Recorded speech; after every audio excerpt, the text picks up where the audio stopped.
ఆయన ఆయన దృక్పథం, ఆయన ఉద్దేశం భిన్నంగా ఉంటుందన్న మాట మీకు అర్థం కావాలని కూడా ఆశపడుతున్నాను. దేవుని వాక్యం ఏం చెప్తుందంటే, నశించిన దానిని వెదకి రక్షించుటకు మనుష్య కుమారుడు వచ్చెను అని చెప్తుంది.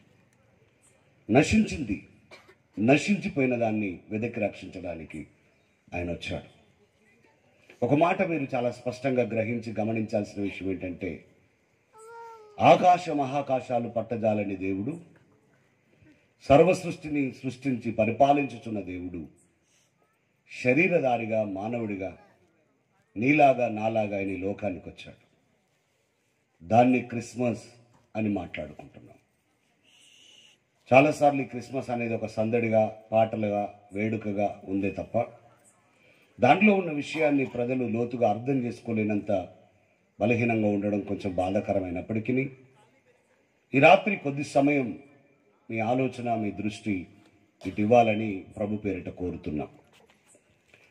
ప్రారంభ పలుకులుగా మీరు గమనించాల్సిన ఒక విషయం ఏంటి అంటే, ఎట్టి పరిస్థితుల్లో ఇది మత సంబంధమైన సభ అయితే కాదు. మా మతం కాదులే, ఇది ఇంకో మతంలే అనడానికి వీలు లేదు. ఎందుకంటే మేము ప్రకటించే పరిశుద్ధాత్ముడు యేసుక్రీస్తు ప్రభు ఆయన మతాన్ని స్థాపించడానికి లోకానికి రాలేదు. మతం అంటే మనిషి మతి నుండి పుట్టింది. మేము ఆరాధిస్తున్న విశ్వాస జీవితం అనేది మనుషుల నుండి పుట్టింది, మనుషులను ప్రభావితం చేసేది కాదు. మనుషుల ఆలోచనల నుంచి మతాలు మార్చేది కాదు. ఇది కేవలం హృదయాలను మార్చేది మార్గంగా ఉన్నది అనే విషయాన్ని ఈ రాత్రి జ్ఞాపకం చేయాలనుకుంటున్నాను. కాబట్టి క్రైస్తవం మీద అనేకమైన అపోహలు, అపార్థాలు ఉన్న దినాల్లో ఉన్నాం. దయచేసి ఎలాంటి అపోహలు, అపార్థాలు లేకుండా ఇక్కడ నుండి ఎంతమందికి అయితే వినబడుతుందో, లేదా ఈ ప్రాంగణంలో ఎవరైతే ఉన్నారో వాళ్ళు కొద్దిగా విఘ్నతతో మా ఈ మాటలు ఆలకించాలనేది నా మనవి. చదవబడిన భాగంలో లూకా 19:10లో నశించిన దానిని వెదికి రక్షించుటకు మనుష్య కుమారుడుగా ఆయన లోకానికి వచ్చాడు. ఏ ఒక్కరూ నశించడం ఇష్టం లేని దేవుడు ఆయన. అపోస్తలుల కార్యములు 17వ అధ్యాయంలో 30వ వచనంలో, ఆ అజ్ఞాన కాలములలో దేవుడు చూసి చూడనట్టుగా ఉన్నాడు, కానీ ఇప్పుడైతే అన్నాడు ఆయన, ఇప్పుడైతే అంతటను అందరూ మారుమనసు పొందాలని దేవుడు కోరుకుంటున్నాడు. ఒకప్పుడు దేవుడు చూసి చూడనట్టుగా ఉన్నాడేమో, కానీ ఇప్పుడైతే అంతటా అందరూ మారుమనసు పొందాలని ఇచ్చేయించుతున్న దేవుడు. ఏ ఒక్కరూ నశించడం దేవునికి ఇష్టం లేదు. కులము, మతము, ప్రాంతము దానితో కూడా ఆయనకు సంబంధం లేదు. దేవుడు అనేవాడు ఎప్పుడైనా కులానికి, మతానికి, ప్రాంతానికి అతీతంగా ఉండేవాడే తప్ప దానికి కట్టుబడి ఉండేవాడిగా ఉంటే ఆయన దేవుడు కాడేమో. కాబట్టి ఆయన నశించడం, ఏ ఒక్కడూ నశించడం దేవునికి ఇష్టం. యోహాను సువార్త 3వ అధ్యాయం 16వ వచనంలో ఈ సీజన్లో బాగా చదివే మాట, దేవుడు లోకమును ఎంతో ప్రేమించాడు. ఎందుకు ప్రేమించాడు? అయితే ప్రేమిస్తే ఏం చేశాడంటే, తన అద్వితీయునిగా పుట్టిన కుమారుని యందు విశ్వాసముంచు ప్రతివాడు నశించక నిత్య జీవం పొందినట్లుగా ఆయనను మన కొరకు అనుగ్రహించాడు. దేవుని మనసు ఒకటే, తండ్రి మనసు ఒకటే. ఏ ఒక్కరూ నశించడం దేవునికి ఇష్టం లేదు. ఏ ఒక్కరూ నాశనం అవ్వడం దేవునికి ఇష్టం లేదు.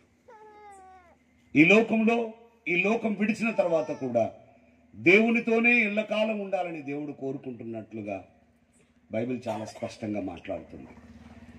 మా బాధ కూడా, మా బాధ్యత కూడా అదే. ఈ రాత్రి ఇంత వ్యయ ప్రయాసలు కోర్చి ఈ యొక్క కూడికి ఏర్పాటు చేయడానికి కారణం ఏంటో తెలిసిన, ఏ ఒక్కరూ నరకానికి వెళ్ళొద్దని, ఏ ఒక్కరూ నాశనానికి వెళ్ళొద్దని. మేము కలిగి ఉన్న నిశ్చయత, నిరీక్షణ ప్రతి ఒక్కరూ కలగాలన్న ఒక ఆలోచనతోనే ఈ రాత్రి విషయాలు మాట్లాడుతూ ఉన్నాం. ఒకవేళ కుల సంబంధమైన దేవుడే, మత సంబంధమైన దేవుడే యేసుక్రీస్తు అయితే, ఈ రాత్రి మీ ముందు నిలబడ్డ నేను కూడా యేసుక్రీస్తులోనికి వచ్చేవాని కాదు. బైబిల్ చాలా స్పష్టంగా మాట్లాడుతున్న మాట కొర్నేలి గృహంలో పేతురు చెప్పాడు. అపోస్తుల కార్యాలు 10వ అధ్యాయం 34వ వచనంలో, దేవునికి పక్షపాతం లేదు అని నేను నిజముగా గ్రహించాను అంటాడు ఆయన. దేవునికి పక్షపాతము లేదని నేను నిజముగా గ్రహించాను అంటున్నాడు. దేవునికి పక్షపాతం ఉండదు. మా వాళ్ళు, మీ వాళ్ళు, మా కులపోళ్ళు, మా మతపోళ్ళు అనే పక్షపాతం ఉంటే ఆయన దేవుడు కాడు. దేవునికి అలాంటి పక్షపాతాలు ఉండవు. పక్షపాతానికి అతీతుడు ఆయన. అందుకే అక్కడే 36వ వచనంలో యేసుక్రీస్తు అందరికీ ప్రభువు అని ప్రకటించాడు. హల్లెలూయా. ఆయన అందరికీ, కొందరికి కాదండి, ఆయన అందరికీ ప్రభు. యేసుక్రీస్తు మా దేవుడు కాదు, మా దేవుడు కాదు, మా దేవుడు కాదని చాలామంది చెప్తా ఉంటారు. అవును, ఒకవేళ వాళ్ళ దృక్పథంలో, వాళ్ళ దృష్టిలో ఆయన దేవుడు కాదేమో కానీ దేవునికి మాత్రం అందరూ ఆయన పిల్లలే. ఆయన స్వరూపంలో, ఆయన పోలికలో ప్రతి ఒక్కరిని ఆయన తయారు చేసుకున్నాడు. ఆయన స్వరూపంలో, ఆయన పోలికలో ఉండడానికి ప్రతి ఒక్కరిని ఆయన తయారు చేశాడు. ఎప్పుడు కూడా ఆ విషయం మర్చిపోవడానికి వీల్లేదు. అందరం ఆయన పోలికే. సమస్య ఎక్కడ స్టార్ట్ అయిందంటే, దేవుడు మానవుణ్ణి తన పోలికలో, తన స్వరూపంలో తయారు చేసిన తర్వాత తయారు చేసిన దేవుణ్ణే వ్యతిరేకించి దేవునికి అవిధేయతగా ఉండటం వలన మనిషి దేవునికి దూరం అయిపోయాడు. అతడు దూరమయ్యే విధానాన్నే మన భాషలో, మనకు అర్థమయ్యే భాషలో పాపము అని పిలుస్తున్నారు. దేవునిలో ఉండే వ్యక్తి దేవునికి దూరం అవ్వడాన్నే పాపం అంటున్నాం. ఏంటయ్యా పాపం అంటే? దేవుని మాట వినకపోవడం, దేవునికి అవిధేయత చూపడం పాపం చేశాడు. ఎప్పుడైతే దేవునికి హత్తుకొని దేవునికి దగ్గరగా బ్రతికే వ్యక్తి పాపం చేశాడో వాడు దేవునికి దూరం అయిపోయాడు. దేవుని స్వరూపంలో, దేవుని పోలికలో బ్రతకాల్సిన మనిషి, దేవునితోనే ఎల్లకాలం ఉండవలసిన వ్యక్తి, ప్రతిరోజు చల్లబూటలో ప్రతిరోజు దేవుడితో కలిసి నడవలసిన వ్యక్తి ఒక్కసారిగా దేవునికి పూర్తిగా దూరం అయిపోయాడు. దేవుడెక్కడో మనుషుడెక్కడో అనే పరిస్థితి వచ్చేసింది. బైబిల్ అంటుంది, రోమపత్రిక 3వ అధ్యాయం 22-23లో, ఏ భేదము లేదు, అందరూ పాపం చేసి దేవుడు ఉచితముగా అనుగ్రహించే దేవుని మహిమను పొందుకోలేకపోతున్నారని చెప్పాడు. పాపం ఎంత పెద్ద పని చేసిందంటే దేవుని మహిమను పొందుకోకుండా చేసింది, దేవునితో సంబంధంగా ఉండకుండా చేసింది, దేవునితో ఐక్యంగా ఉండకుండా చేసింది పాపం. మానవుడు ఇంకా అగాధానికి వెళ్ళిపోయాడు. దేవునికి మానవునికి మధ్యలో పెద్ద అగాధం ఏర్పడింది. ఎంత పెద్ద అగాధం అంటే రోమపత్రిక 6:23లో చెప్తాడు, పాపం వలన వచ్చు జీతం మరణం. మరణం నిత్యత్వంలో నిత్యకాలము మానవుడు దేవుడితో ఉండవలసినట్లుగా దేవుడు తయారు చేస్తే మానవుడేమో నరకానికి వెళ్ళడానికి ఇష్టపడుతున్నాడు. నరకం అనేది కేవలం ఒక్కని కొరకే ఈ లోకంలో తయారు చేయబడ్డది, అది అపవాది కొరకు మాత్రమే. కానీ వానికి చేయబడిన దానిలో వాడు ఒక్కడి పోకుండా అనేకులను ఆకర్షించడానికి అనేకమైన ఆలోచనలు కలిగి ఉన్నాడు వాడు, అనేకమైన ప్రయత్నాలు చేస్తున్నాడు వాడు. మానవుడు దారి తప్పిపోయాడు, మానవుడు నరకానికి ప్రాప్తుడయ్యాడు. ఈ నరకము పరలోకం అనే భాష కేవలం క్రైస్తవుల భాష కాదండి. అది హిందువులైనా ముస్లిమ్స్ అయినా ఎవరైనా మనిషి మరణించిన తర్వాత 2 లోకాలు ఉన్నాయని, అవి నిత్యమైన లోకాలని, దానికి ముగింపు లేదని నమ్ముతారండి. మీ ముందు నిలబడ్డ నేను కూడా కొన్ని సంవత్సరాల క్రితం యేసుక్రీస్తు నమ్ముకోకముందు, ఈరోజు నా పేరు బెంజమిన్ శాస్త్రి, కానీ యేసుక్రీస్తు నమ్ముకోకముందు నా పేరు ఆంజనేయ శాస్త్రి. హైదరాబాద్లో అమీర్పేటలో కనకదుర్గ దేవాలయంలో పూజారిగా పనిచేసేవారు నేను. మా కుటుంబం, మా పూర్వీకుల దగ్గర నుంచి అందరూ పౌరోహితులే. వేరే వ్యాపకం ఏం లేదు. పొద్దున లేవగానే పాపోహం పాపకర్మ పాపాత్మ పాప సంభవం త్రాహిమాన్ దేవ కృపాయ శరణ గతవస్తలహ అని శ్లోకాలు వల్లిస్తూ బ్రతికిన బ్రతికే. అక్కడే పుట్టాను, అక్కడే పెరిగాను. ఈరోజు ఇక్కడ ఎందుకున్నానో కూడా మీరు వినాలి. కులాలకు మతాలకే దేవుడైతే యేసుక్రీస్తు, నేను ఇక్కడ ఉండేవాడిని కాదు. దయతో వినాలి, అర్థం చేసుకోవాలి. అన్ని మతములు మంచివే ఉండొచ్చు ఒకవేళ ఈ లోకంలో. భారతదేశంలో గౌరవించబడుతున్న గవర్నమెంట్ లెక్కలో ఉన్న 6 మతాలు ఉన్నాయి. అయితే మత స్థాపకుడు కాదు ఆయన. నేను ఈ రాత్రి మతం కూడా మాట్లాడొద్దు, మతం మాట్లాడను కూడా. నాకు కావాల్సింది మతం కాదు, పరలోకానికి చేర్చే మార్గం కావాలి. ఈ లోకంలోనూ, ఈ లోకం విడిచిన తర్వాత నిత్యత్వంలో నిత్యము దేవుడితో ఉండే మార్గం కావాలి. దాని గురించి ఈ రాత్రి మాట్లాడుతున్నాను. ఆ దినాల్లో కూడా నేను మరి పౌరోహితంలో పూజారిగా ఉన్న దినాల్లో కూడా ప్రజలతో గరుడ పురాణం మాట్లాడినప్పుడు అధికంగా చెప్పేవాడిని, ఏ మానవుడు నరకానికి వెళ్ళొద్దు, స్వర్గానికి, దేవుడుండే స్థలమైన వైకుంఠానికే వెళ్ళాలని. దాని కొరకు ఏం కావాలో, ఎలా ఉండాలో చాలా బోధనలు చేశాం. గరుడ పురాణంలో ఇంచుమించు 18 శిక్షలు మానవుడు పాపం చేస్తే అనుభవిస్తాడని బోధించేవాడిని. అందులో ప్రధానమైన అతి పెద్ద శిక్ష ఏంటంటే కుంభిపాకం. ఒక పొయ్యి పెట్టి దాని మీద పెద్ద మూకుడు పెట్టి నూనె సలసల కాలుతుంటే అందులో వాడిని వేయించడం అనే ఒక కుంభిపాకం. మరణం ఉండదు, అందులో వేస్తాడు తీస్తారు, వేస్తారు తీస్తారు, అది నిత్యము అని బోధించేవాళ్ళు. వాళ్ళ పాప పరిమాణమును బట్టి అలా జరుగుతుందని కూడా చెప్పేవాళ్ళు. అయితే బైబిల్ ఏం బోధిస్తుంది దాని కొరకంటే అగ్ని ఆరదు, పురుగు చావదు, ఏడ్చుటయు పండ్లు కొరుకుటయు మాత్రమే అక్కడ ఉంటాయని చెప్తుంది. అది మన కొరకు ఏర్పాటు చేయబడ్డది కాదు. దేవుని స్వరూపంలో మానవుడు అక్కడ ఉండడానికి కాదు దేవుడు ఏర్పాటు చేసింది. మనం నిత్యత్వంలో నిత్యము దేవుడితో ఉండాలనేదే దేవుని ఉద్దేశం. నిత్యము దేవునితో కలిసి నడవాలనేదే దేవుని ఉద్దేశం. కాబట్టి ఈ రాత్రి ఏ మాటలు జాగ్రత్తగా మనం నేర్చుకోవాలి. పాపం వల్ల వచ్చే జీతం మరణమే. మరణమే. ఆ మరణాన్ని తప్పించాలంటే ఏ మానవుడి వల్ల కాదు. ఆ మరణాన్ని తప్పించే శక్తి దేవునికి ఒక్కనికే ఉంటుంది. హల్లెలూయా. దేవుడు మాత్రమే తప్పించగలడు, దేవుడు మాత్రమే విడిపించగలడు. ఆ మరణాన్ని తప్పించేది ఎవరు అంటే పాపము లేని పరిశుద్ధుడై ఉండాలి. దేవుడు అలాగున్న తన ఆలోచనలు అలా రాసి పెట్టుకున్నాడు. పరిశుద్ధుడే. సింపుల్ అండి, చాలా సింపుల్. బావిలో ఉన్నవాడిని బావిలో ఉన్నవాడు తప్పించలేడు, ఇద్దరు మునిగిపోతారు.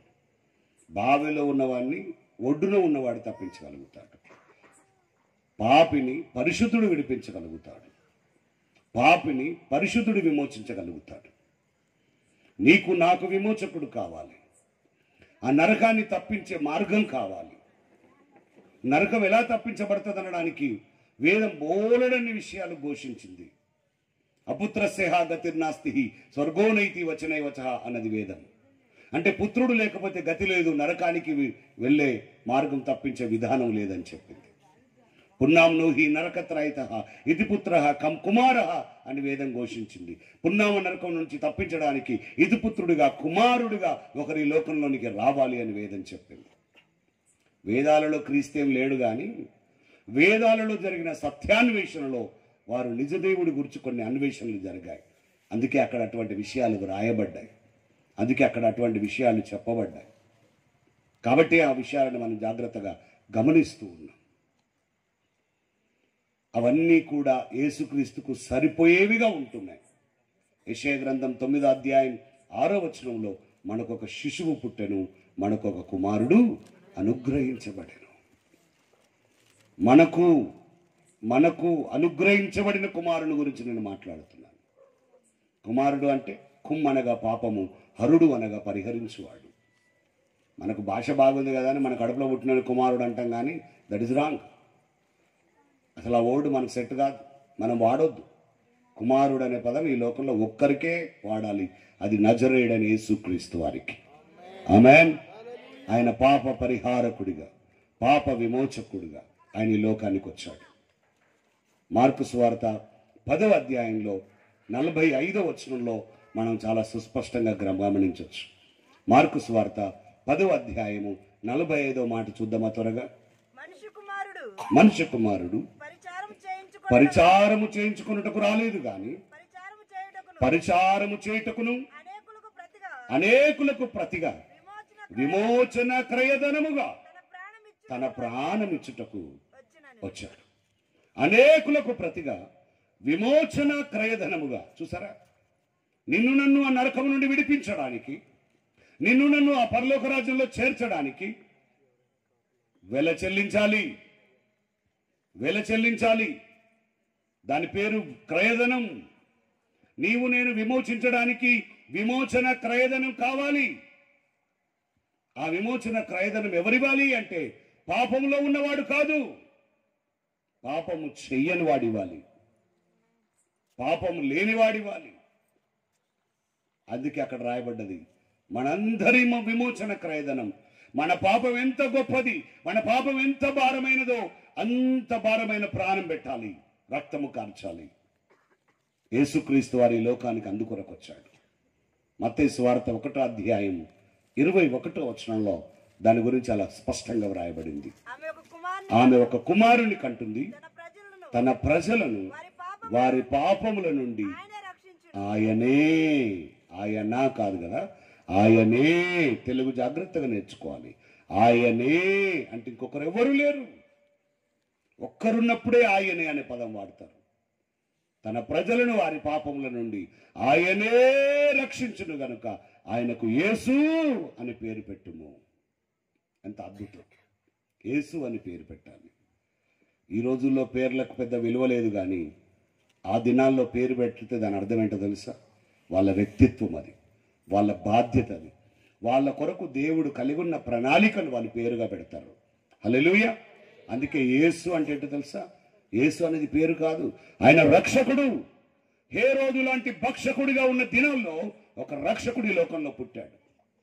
మనుషులను విమోచించడానికి, వారి పాపముల నుండి ఆయన వారిని రక్షించి విమోచించి నరకానికి పాత్రుడైన వారిని తప్పించి పరలోక రాజ్యానికి అర్హులనుగా చేయడానికి ఆయన ఈ లోకంలో జన్మించిన దేవుడై ఉన్నాడు.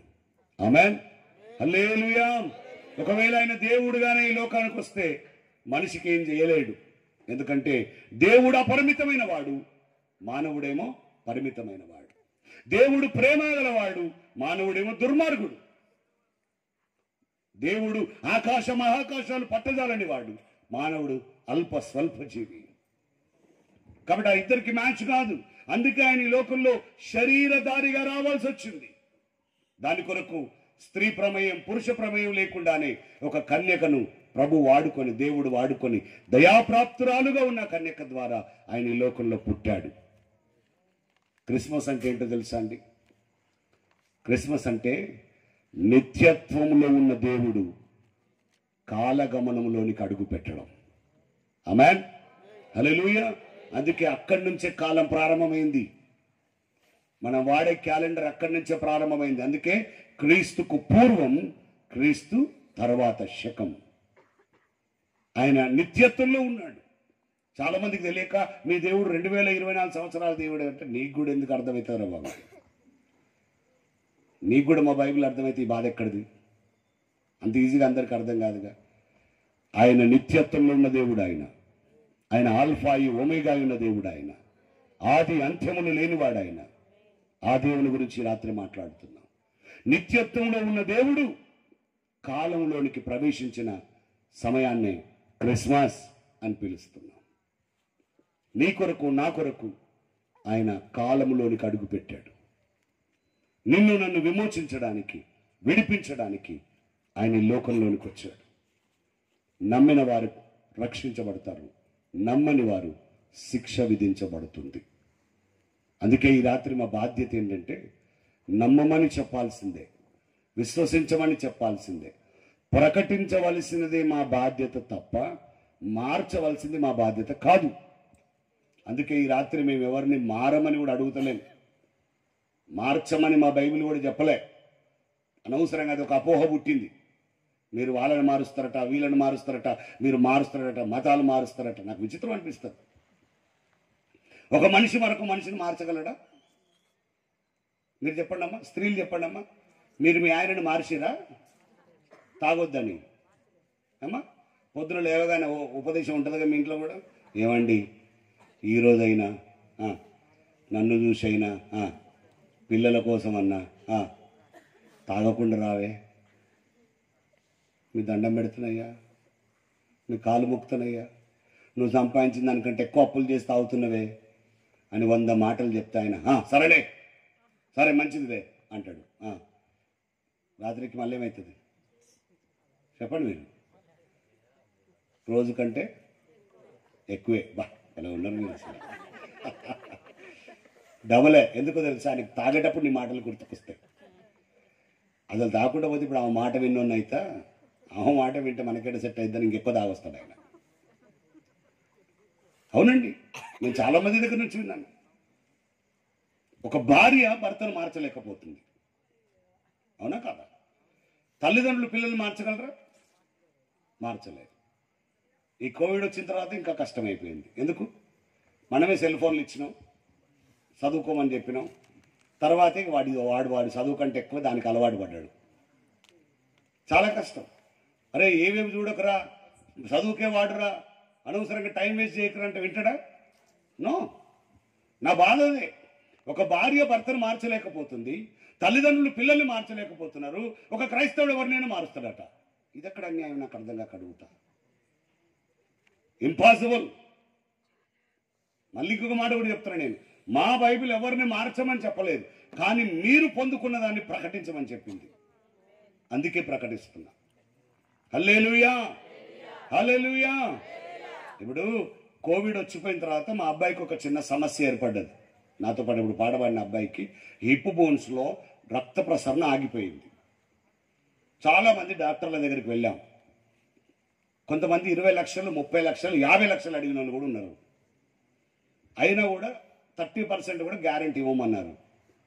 చాలా తిరిగాం. దేవునికి స్తోత్రం. దేవుడు ఆఖరికి ఒక మంచి డాక్టర్ను పరిచయం చేశాడు, క్రిస్టియన్ డాక్టర్. ఆయన అన్నాడు, అసలు ఆ డబ్బులు అవన్నీ అవసరం లేదు, దీనికి అసలు ట్రీట్మెంటే లేదు, కానీ దేవుడి మీద ఆధారపడి నమ్మకంతో నాకు తెలిసిన ఒక ట్రీట్మెంట్ చేద్దాం, సక్సెస్ అయితే స్తోత్రం, లేకుంటే మనం ఏం చేయలేమయ్య గారు అన్నాడు. సరే అని అందరం ప్రార్థన చేసాం. ఆయన ట్రీట్మెంట్ చేశాడు. దేవునికి స్తోత్రం. దేవుని కృప వలన ఆమెకు బాబుకు బాగైపోయింది. మంచి ఆరోగ్యంగా ఉన్నాడు కదా. దేవుడు 4 సంవత్సరాలు అద్భుతంగా దేవుడు స్వస్థత ఇచ్చాడు. హల్లెలూయా, హల్లెలూయా. తర్వాత ఏమైందంటే, నేను ఇట్లనే మీటింగ్స్కి వెళ్తూ ఉంటే కొంతమంది పిల్లలు మా అబ్బాయి లాగానే నడుస్తుంటే కుంటుతున్నారు. దాని ప్రాబ్లం ఏముంటుందంటే, నడవడానికి రాదు, కుంటుతారంటే తెలుసా? కుంటుతారంటారు మీ భాషలో కూడా. కుంటుతూ ఉంటారు. అరే బాబు ఇట్రారా బాబు అంటే వచ్చాడు. నీకేమైంది నాన్న అంటే, ఏమో అంకుల్ ఇట్లా నొప్పి వస్తుంది అన్నాడు. నీకు కోవిడ్ వచ్చింది నాన్న? వచ్చింది. ట్రీట్మెంట్ అయిందా? అయింది. అయితే నువ్వు పలానా డాక్టర్ దగ్గరికి పోవాలి. వాళ్ళ దగ్గర తీసుకపోతే కొంతమంది తొందరగా గుర్తుపట్టినాం కాబట్టి పెద్ద ఇబ్బంది లేకుండా బాగైన వాళ్ళు ఉన్నారు, సర్జరీ కూడా అయిన వాళ్ళు ఉన్నారు. ఆ డాక్టర్ గారు కలిసినప్పుడు ఏమన్నాడు తెలుసా? మీరు పంపించిన పేషెంట్లే ఇంచుమించు 50 మంది ఉన్నారు అన్నాడు ఆయన. తెలుసా? మీకు అర్థమైంది నేను చెప్పింది? ఎంతమందిని పంపించిన ఆయన దగ్గరికి? వైజాగ్ నుండి కూడా పంపించిన నేను హైదరాబాద్కు.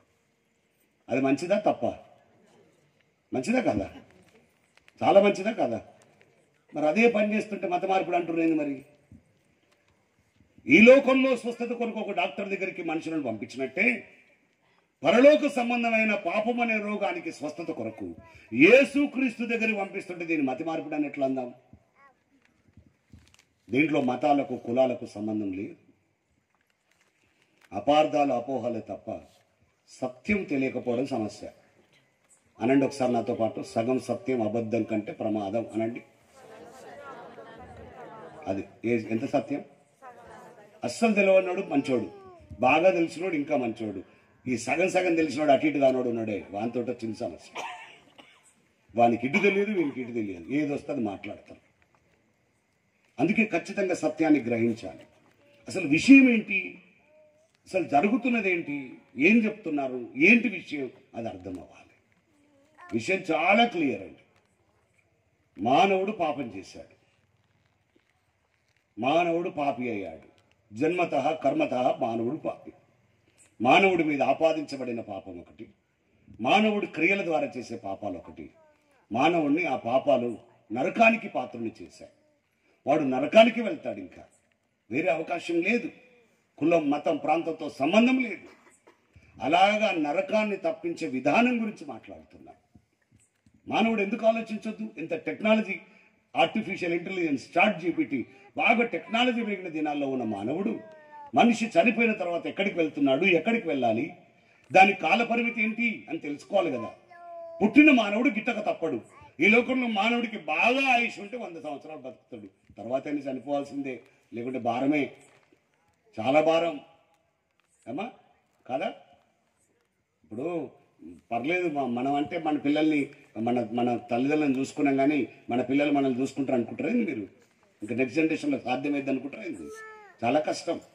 ఇండిపెండెంట్ వాళ్ళు ఇండివిజువల్ ఇండిపెండెంట్ మెంటాలిటీస్ పెరిగిపోతాయి. చాలా కష్టం, భారంగా బ్రతకాల్సి వస్తుంది ఎక్కువ సంవత్సరాలు బ్రతికితే. తెలుసా? నెక్స్ట్ జనరేషన్ ఇంకా చాలా కష్టం. అయితే నేనేమంటున్నానంటే, ఒకవేళ ఈ లోకంలో నువ్వు ప్రాణం విడిచిన తర్వాత ఎక్కడికి వెళ్తావు? ఎక్కడికి వెళ్ళాలి? ఇప్పుడు నేను హైదరాబాద్ నుండి వచ్చినండి, మీటింగ్ అయిపోయిన తర్వాత ఎక్కడికి వెళ్ళాలి? మా ఇంటికి వెళ్ళొద్దా? మరి మన అందరం ఎక్కడి నుంచి వచ్చాం? క్రైస్తవులు కాదండి, ప్రతి మానవుడు దేవుడి దగ్గర నుంచి వచ్చాడు. ప్రతి ఒక్కడు దేవుడి దగ్గర నుంచి వచ్చాడు. ఈ లోకం విడిచిపెట్టిన తర్వాత మానవుడు తిరిగి దేవుడి దగ్గరికి వెళ్ళాలి. ఆ దేవుడి దగ్గరికి వెళ్ళే మార్గం గురించి మాట్లాడుతున్నాం. ఊరికనే వెళ్ళరండి. ఈ లోకంలో నువ్వు జీవించే జీవిత విధానం, నీ క్రియలు, నీ మాటలు, నీ చూపులు, నీ నడత, నీ భక్తి, నీ ఆత్మీయత, ఇవన్నీ ప్రాముఖ్యమైనవే. వీటిని బట్టి అక్కడికి వెళ్తావు. యోహాను సువార్త 14వ అధ్యాయం 6వ వచనంలో నేనే మార్గము, నేనే సత్యము, నేనే జీవము, ఇంకేముంది అక్కడ, నా ద్వారా తప్ప ఎవరును తండ్రి యొద్దకు రాలేరు అని చెప్పిన ఒక మార్గం గురించి మాట్లాడుతున్నాం. ఎందుకు ఆయన అలా చెప్పగలిగాడంటే, ఆయన అక్కడి నుండే వచ్చాడు గనక, అక్కడి నుండి ఆయన ఏర్పాటు చేయబడి వచ్చిన మార్గం గనక, ఆ మార్గంలోనే తిరిగి ఆయన దగ్గరికి వెళ్ళగలుగుతాం. ఆయన లోకములో ఉద్ధరించువాడిగా, రక్షకుడిగా ఈ లోకానికి వచ్చాడు. ఏ ఒక్కరూ నశించడం ఇష్టం లేకుండా ఆయన ఈ లోకానికి వచ్చాడు. యోహాను మొదటి పత్రిక చాలా అద్భుతమైన మాట అండి. 4వ అధ్యాయం, యోహాను మొదటి పత్రిక 4వ అధ్యాయం 14వ మాట చదువుతారా మీరు? మరియు త్వరగా, తండ్రి తన కుమారుణ్ణి లోకరక్షకుడిగా ఉండుటకు, చూసారన్నట, లోకరక్షకుడిగా ఉండుటకు పంపాడు ఆయన. మీ పక్క వాళ్ళకి చేయించి చెప్పండి అన్నమాట. ఆయన లోకరక్షకుడిగా ఉండడానికి చాలా ప్రాముఖ్యమైన విషయం ఇది. యోహాను మొదటి పత్రిక 4వ అధ్యాయం, యోహాను సువార్త 4వ అధ్యాయం కూడా దీని గురించి మాట్లాడింది కదా. యోహాను సువార్త 4వ అధ్యాయం చాలా, బైబిల్ చాలా లింక్ మాటలు మనకు అక్కడ కనబడుతూ ఉంటాయి.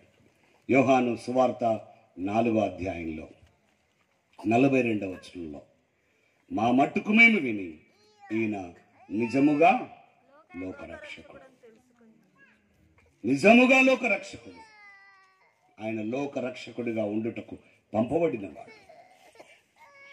ఆయన లోకానికి రక్షకుడిగా ఉండడానికి పంపబడ్డాడు. ఎలాగైతే తన తల్లి లేదా తండ్రి తన పిల్లలు బాగుపడాలని కోరుకుంటారు, తల్లి తండ్రి తమ పిల్లలు వృద్ధి చెందాలని కోరుకుంటారు, అలాగే దేవుడు మనందరం వృద్ధి చెంది మంచివారిగా బ్రతికి పరలోక రాజ్యానికి చేరాలని. హల్లెలూయా. ఏ ఒక్కరూ నశించొద్దని దేవుడు కోరుకున్నాడు. నేను ఒక్క మాట చాలా స్పష్టంగా ఈ రాత్రి చెప్పాలనుకుంటున్నాను. నశించిన దానిని వెదకి రక్షించుటకు యేసుక్రీస్తు లోకానికి వచ్చాడు. హల్లెలూయా. ఏ ఒక్కరూ నశించుట నా దేవునికి ఇష్టము లేదు. అందరూ అంతటా మారు మనసు పొందాలని ఆశ కలిగి ఉన్న దేవుడు. త్వరగా ఒక 3 మాటలు ఎజ్కేలు గ్రంథంలో, ప్రవచన మాటలు నేను మీకు చూపిస్తాను.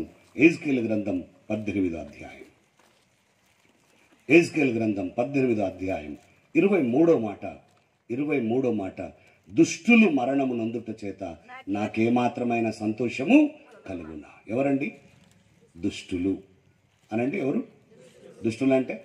మంచోళ్ళు కాదు, శిష్టులు కాదు, వారు దుష్టులు. దుష్టులు మరణము నందుట చేత నాకేమాత్రమైన సంతోషం కలుగునా. వాస్తవానికి సంభవామి యుగే యుగే అని వేదం చెప్తుంది కదా. అంటే యుగ యుగాలకు, ఏ యుగానికి ఆ యుగానికి దుష్టుడు పుడుతున్నాడు కాబట్టి దేవుడు అవతారం ధరించి ఆ దుష్టుని సంహరించాలని భగవద్గీత మాట్లాడింది, వేదం మాట్లాడింది. అవును, దేవుడు అలాంటి అవతారం తీసుకొని లోకానికి వచ్చి దుష్టులను సంహరిస్తాడు. అందుకే కదా దుష్ట శిక్షణ శిష్ట రక్షణ అని మాట్లాడుకుంటున్నాం. అయితే యేసుక్రీస్తులో ఉన్న ఒక గొప్ప విషయం ఏంటంటే, దుష్టులు కూడా రక్షించబడాలని కోరుకున్న దేవుడు ఆయన. హల్లెలూయా. దుష్టులు మరణము నొందుట చేత నాకేమాత్రమైన సంతోషము కలుగునా. వారు తమ ప్రవర్తనను దిద్దుకొని బ్రతుకుటయే నాకు సంతోషం. ఎవరైనా అంటే దుష్టుడు నశించుట కూడా నా దేవునికి ఇష్టం లేదు. దుష్టుడు కూడా మారు మనసు పొందాలని కోరుకుంటున్న దేవుడు ఆయన. రండి 33వ అధ్యాయానికి. ఎజ్కేలు గ్రంథం 33వ అధ్యాయంలో 2వ మాట 11వ వచనంలో మనం చూస్తాం. కాగా వారితో ఇట్లనము, నా జీవము తోడు. 33వ అధ్యాయం యెహెజ్కేలు గ్రంథం 11. దుర్మార్గుడు మరణము నొందుట వలన నాకు సంతోషం లేదు. అక్కడ దుష్టుడు, ఇక్కడ దుర్మార్గుడు. దుర్మార్గుడు అంటే ఎవరండి? సన్మార్గంలో లేనివాడు, మంచి మార్గంలో లేనివాడు, భయంకరుడైన దుర్మార్గుడు. పిల్లరా, దుర్మార్గులు చచ్చిపోతే చేసుకునే పండుగలు మన భారతదేశంలో చాలా ఉన్నాయి, దసరా, దీపావళి లాంటివి. కానీ దుర్మార్గుడు కూడా మరణము నొందుట వలన నాకు సంతోషం లేదు. దుర్మార్గుడు సహితం తన దుర్మార్గత నుండి మరలి బ్రతుకుట వలన నాకు సంతోషం. అది నా దేవుని మనసు. హల్లెలూయా. వాడు దుష్టుడైనా, వాడు దుర్మార్గుడైనా. 3వ మాట, మళ్ళీ మనం 18వ అధ్యాయానికి వెళ్దాం. యెహెజ్కేలు గ్రంథం 18వ అధ్యాయంలో మళ్ళీ మనము జాగ్రత్తగా ఆ మాటలు 32వ వచనంలో మనం గమనిస్తే, 32వ వచనంలో గమనిస్తే, మరణమునందువాడు మరణమునందుటను బట్టి నేను సంతోషించువాడను కాను. ఎవరండి వాడు? మరణమునందువాడు. వాడు మరణానికి పాత్రుడు. వాడు జీవించిన జీవితం చావలసినోడే. వాళ్ళు ఏ మంచి లేదు. వాడు మరణము నొందవలసిందే. కానీ ప్రభు అంటున్నాడు, మరణము నొందువాడు మరణము నొందుటను బట్టి నేను సంతోషించువాడను కాను. హల్లెలూయా. మనం ఏమంటామంటే వాడికి మంచి పని అయింది, వాడి గతి పట్టడం మంచిదే, వాడు అస్సలు మంచివాడు కాదు అని చాలామంది చాలా రకాలుగా మాట్లాడతారు. కానీ నా దేవుడు ఏమంటున్నాడు సార్, అయినా సరే వాడు మరణానికి పాత్రుడే, వాడు మరణం నందువాడే, కానీ వాడు మరణం నందుటను బట్టి నేను సంతోషించువాడను కాను. దుష్టుడైన, దుర్మార్గుడైన, మరణం నందువాడైనా వాడిని మనసు మార్చుకొని బ్రతకాలని కోరుకున్న దేవుని గురించి ఈ రాత్రి మాట్లాడుతున్నా నేను. హల్లెలూయా. ఇలాంటి ప్రేమ కలిగిన దేవుడి గురించి మాట్లాడుతున్నా నేను. ఎందుకు ఈ మాటలు చెప్తున్నానంటే ప్రియులారా, నా జీవితంలో కూడా ఈ 3 ఉండే. దుష్టత్వం ఉంది, దుర్మార్గత ఉంది, మరణం నొందవలసిన జీవితం ఉంది నాలో. అయినా దేవుడు ప్రేమించాడు కాబట్టి మీ ముందు నిలబడుతున్నాను. నేను చెప్పాను కదా, పౌరోహిత కుటుంబమే. మా తాతగారి దగ్గర నుండి వారసత్వంగా పౌరోహితం వచ్చింది. మా నాన్నగారు దాన్ని కొనసాగించని కారణంగా ఇక నేనే తప్పనిసరిగా కొనసాగించాలని మా తాత ఆలోచన పెట్టుకొని, ఆశ పెట్టుకొని చాలా చిన్నప్పటి నుంచే ఆయన పౌరోహితంలో నన్ను పెంచి పోషించాడు. ఇంకా వేరే వ్యాపకాలు, వేరే ఆలోచనలు లేవు. ఇక అదే భక్తి. ఏం చేయాలో, ఎలా చేయాలో, ఎక్కడ తప్పిపోతానేమో అని జ్ఞానము లేని కాలములో ఉండే. నేను చెప్పాను కదా, ఆయన నీటిని చేతిలో తీసుకున్న చేతిలో వదులుతూ అలాగనే ఆయన శ్లోకాలు చెప్పించేవాడు. పాపోహం పాపకర్మ పాపాత్మ పాప సంభవం త్రాహిమాన్ దేవ కృపాయ శరణాగత వసలతో మొదలయ్యేది జీవితం ప్రతిరోజు. దాని అర్థం ఏంటో తెలుసా? నేను పాపంలోనే పుట్టాను, పాపంలోనే పెరిగాను, నా ఈ పాపంలో నేను విమోచించగలిగిన దేవా నీ శరణు కోరుచున్నాను అనే ప్రార్థనతో మొదలయ్యేది. హల్లెలూయా. అక్కడి నుంచి ప్రారంభమయ్యేది నా జీవితం. అలా మొదలయ్యేది నా జీవితం. అప్పుడంత జ్ఞానం లేదు. ఆయన నేర్పించేవాడు, నేను నేర్చుకునేవాడిని. మా తాతగారితో పాటు ఎక్కడ పౌరోహితం ఉంటే అక్కడ వెళ్ళిపోయేవాడిని. నా చదువుకుంటూనే అలా చేశాను. చాలా పేదరికం. మధుడిల్లు అంటే ఒక చిన్న గ్రామం. ఆ గ్రామంలో నేను ఆ పౌరోహితానికి వచ్చే చాలా చాలా తక్కువ డబ్బులు, ఎక్కువగా ధాన్యం అవి ఇవి తీసుకొచ్చి ఇచ్చేవారు. అంటే పేదరికంలోనే పెరిగాను. మా నాన్నగారు పూర్తిగా బాధ్యత మరచి మా అమ్మను విడిచిపెట్టి ఇంకొక అమ్మని పెళ్లి చేసుకుని ఆయన వెళ్ళిపోయాడు. మా అమ్మ, నేను, నాకు 2 అక్కలు, మా తాతగారు, మా నాన్నమ్మ, మేము ఉండేవాళ్ళం. మా తాతగారికి వచ్చే డబ్బులు సరిపోక మా అమ్మగారు ఒక చిన్న కారం మిషన్ పెట్టుకొని, కారం కొట్టే ఆ మిల్లు పెట్టుకొని ఆ కారం మిల్లు నడిపిస్తూ చాలా కష్టంగా పెరిగాం. దానికి తోడు ఇంట్లో అందరికీ అనారోగ్యాలే. మా తాతకు, మరి మా నాన్నమ్మగారు వృద్ధులు కనుక వారికి అనారోగ్యం. దానికి తోడు మా పెద్దక్కకు మైగ్రేన్ హెడ్ఏక్, ఎప్పుడు తలనొప్పి, ఆమెకు డబ్బులు ఖర్చు అయ్యేవి. మరొక వైపున మా 2వ అక్క పుట్టుకతోటి పోలియో, ఆమె కాలు నడవరాదు. మా అక్క కూడా, ఆ 2వ అక్క కూడా ఎప్పుడు ట్రీట్మెంట్. ఇక అమ్మ కారం కొట్టి కొట్టి ఆమెకు అనారోగ్యం. ఆరోగ్యంగా ఉంది నేను ఒక్కనే. కాబట్టి కుటుంబము ఆ భయంకరమైన పరిస్థితుల్లో ఉండడం నాకు ఇష్టం లేక నేను చదువుకుంటూ వేరే వేరే పనులు, అక్కడికి చదువు మానేసి కూడా వేరే వేరే పనులు చేస్తూ ఎక్కువ డబ్బులు రావాలని ఒక ఫైనాన్స్ ఆఫీసులో పనిచేస్తూ రకరకాలైన ప్రయత్నాలు చేస్తూ ఇక క్రమంగా డబ్బులు రావాలని నేను పనిచేసే ఫైనాన్స్లో రోజు కొన్ని డబ్బులు దొంగతనం చేసేవాడిని. అలాగా ఇష్టం వచ్చిన జీవితం, ఇష్టం వచ్చిన బ్రతుకు. ఈరోజు ఎందుకు నేను దొంగతనం చేశానని సాక్ష్యం చెప్తున్నాను తెలుసిన? యేసు ప్రభు నమ్ముకున్నాక ఆయన దగ్గరికి వెళ్ళి చెప్పా, ఓనర్ దగ్గరికి, మీ దగ్గర పని చేసినప్పుడు ఆయన నన్ను నమ్మి పూర్తిగా ఇన్ఛార్జ్గా నాకు బాధ్యత అప్పగించి ఆయన రియల్ ఎస్టేట్ చూసుకునేవాడు. ఇక మనమే లెక్కలు రాయాలిగా, జమ ఖర్చు మనదే కాబట్టి ఈజీగా లేపే జేబులో పెట్టుకునేది. కాబట్టి ఆయనకి వెళ్ళి చెప్పా, సార్ నేను మీ దగ్గర మోసం చేశాను, మిమ్మల్ని అన్యాయం చేశాను, నేను మోసం చేసి సంపాదించానని చెప్పాను. ఆయనకి ఏం చెప్పానంటే ఖచ్చితంగా మీకు తిరిగి కడతానని. యేసుక్రీస్తు నమ్ముకున్నాను, ఇంచుమించు 10-12 సంవత్సరాలు ఆయనకు డబ్బులు కట్టాను నేను. కాబట్టి ఈరోజు సాక్ష్యం చెప్పగలుగుతున్నాను. హల్లెలూయా. నిజమైన మారు మనసు అనుభవంలో ఉన్నా నేను. హల్లెలూయా. ఆయన అన్నాడు, నాకేమి ఏర్పడలేదమ్మా అంటే, నీకు ఏర్పడేటట్టు చేయలేదు నేను, కానీ నా మనస్సాక్షి ఒప్పుకోదు ఒక రోజున దేవుడి దగ్గర నిలబడితే. కాబట్టి నేను తిరిగి నీకు చెల్లించాలని లెక్కతో సహాయం చెల్లించాను. కాబట్టి చెప్తున్నాను. అలాగ సంపాదిస్తూ అది కూడా తృప్తి లేదు, ఇంకా డబ్బులు కావాలని మా అక్కకు ట్రీట్మెంట్ చేపిస్తున్నాను. మా కుటుంబంలో కొంచెం ఈ అక్రమమైన సంపాదన రావడం మొదలైతే కొంచెం కుటుంబంలో కొద్దిగా నెమ్మదిగా ఉంది. మా పెద్దక్కను హైదరాబాద్లో, ఆమె అప్పటికి ఇంటర్మీడియట్ అయిపోయింది కనుక ఆమె చదువు మీద చాలా ఆసక్తి కలిగి ఉంటే హైదరాబాద్లో కామినేని హాస్పిటల్ తరపున మెడికల్లో ఆమె చదవడానికి పంపించాం. ఆమె కామినేని హాస్పిటల్లో చదువుకుంటుంది. ఇటు కొంచెం మా రెండో అక్కకు కూడా కొంచెం ట్రీట్మెంట్ చేపిస్తే ఆమెకు కూడా కొంచెం ఆరోగ్యంగా, ఇలాగ కొద్దిగా పరిస్థితులు బాగున్నాయి. కానీ దేవుని చిత్తం చాలా భిన్నంగా ఉంటుంది పిల్లలు. నాకు తలనొప్పి స్టార్ట్ అయింది. నేను చాలా మైగ్రేన్ హెడ్ఏక్తో బాధపడేవాడిని. ఎండకు పోతే కనుక కళ్ళు కనబడకపోయేది, నాకు అంత తలనొప్పి వచ్చేది. దానికి తోడు 2 సార్లు కడుపు నొప్పి ఆపరేషన్ అయింది. 2 సార్లు ఆపరేషన్ ఫెయిల్ అయింది. యూరిన్ పాస్ చేసిన తర్వాత కడుపులో చేయబెట్టుకొని నడిచేవాళ్ళు. ఇక అంతర్లో నేనొక్కనే బాగున్నా అంటే నేనొక్కని కూడా అనారోగ్యానికి గురవుతూ భరించలేక ఇటు మా తాతగారితో పాటు పౌరోహిత్యానికి వెళ్ళలేకపోతున్నాను, నేను పనిచేసే దగ్గర సరిగ్గా పని చేయలేకపోతున్నాను.